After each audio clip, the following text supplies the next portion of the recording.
ಸಾಮಾನ್ಯವಾಗಿ diabetic patients ನನ್ನಲ್ಲಿ ಬಂದವರು ಸುಮಾರು ಜನ ಕೇಳ್ತಾರೆ, ಸರ್ ನಾನು ಶುಗರ್ಲೆಸ್ ಟೀ ಕುಡಿತೀನಿ, ಶುಗರ್ಲೆಸ್ ಕಾಫಿ ಕುಡಿತೀನಿ, ಆದ್ರೂ ಕೂಡ ನನ್ನ ಶುಗರ್ ಲೆವೆಲ್ಸ್ 300-400 ರೇಂಜ್ ಅಲ್ಲಿ ಇರುತ್ತೆ ಅಂತ ಹೇಳ್ತಾರೆ.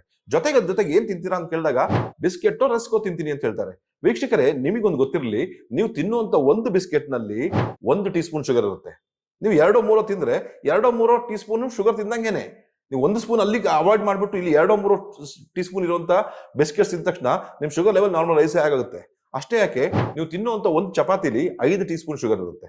ನೀವು ತಿನ್ನುವಂತ ಒಂದು ಸಣ್ಣ ಬೋಲ್ ರೈಸ್ ಏನಿದೆ ಅದರಲ್ಲೂ ಕೂಡ 20 ಟೀ ಸ್ಪೂನ್ ಶುಗರ್ ಇರುತ್ತೆ. ಹಾಗಾಗಿ ಡಯಾಬಿಟಿಸ್ ಇದ್ದವರು ಕಂಟ್ರೋಲ್ ಮಾಡ್ಬೇಕಾಗಿರೋದು ಈ ವೈಟ್ ಕಾಣಿಸೋ ಶುಗರ್ನ ಅಲ್ಲ, ಸಕ್ಕರೆ ಅಡಗಿರುವಂತ ಅಂಶಗಳು, ಅಂದ್ರೆ ಕಾರ್ಬೋಹೈಡ್ರೇಟ್ ಹೆಚ್ಚಿರುವಂತ ಅಂಶಗಳು ಇರುವಂತಹ ಆಹಾರಗಳು. ಅಕ್ಕಿ ಇರ್ಬೋದು, ರಾಗಿ ಇರ್ಬೋದು, ಗೋಧಿ ಇರ್ಬೋದು, ಜೋಳ ಇರ್ಬೋದು, ಓಟ್ಸ್ ಇರ್ಬೋದು, ನಿಮ್ಮ ಸಿರಿಧಾನ್ಯಗಳೇ ಇರ್ಬೋದು, ಇದರೆಲ್ಲ ಹೇರಳವಾಗಿ 70-75% ತನಕ ಕಾರ್ಬೋಹೈಡ್ರೇಟ್ಸ್ ಇರುತ್ತೆ. ಹಾಗಾಗಿ ನೀವು ಸಾಧ್ಯವಾದಷ್ಟು ಈ ಬೇರೆ ಬೇರೆ ತರದ ಆಹಾರಗಳಾದ ಒಳ್ಳೆ ಹೆಲ್ತಿ ಫ್ಯಾಟ್ಸ್, ಬೆಣ್ಣೆ, ತುಪ್ಪ, ಹಾಲು, ಮೊಸರು, ತರಕಾರಿಗಳು ಮತ್ತು ಕೆಲವು ಈ ನಾನ್ ವೆಜಿಟೇರಿಯನ್ಸ್ ಆಗಿದ್ದಲ್ಲಿ ಮೀನು, ಮೊಟ್ಟೆ, ಮಾಂಸ, ಹಾಲಿನ ಉತ್ಪನ್ನಗಳು ಇತ್ಯಾದಿಗಳನ್ನ ಜಾಸ್ತಿ ನಿಮ್ಮ ಆಹಾರದಲ್ಲಿ ಸೇವಿಸ್ತಾ ಬರೋದ್ರಿಂದ, ಈ ಕಾರ್ಬೋಹೈಡ್ರೇಟ್ಸ್ ಅಂಶ ಕಡಿಮೆ ಮಾಡ್ತಾ ಬರೋದ್ರಿಂದ ನಿಮ್ಮ ಡಯಾಬಿಟಿಸ್ ನಲ್ಲಿ ಗಣನೀಯ ಇಳಿಕೆ ಕಂಡು ಬರುತ್ತೆ.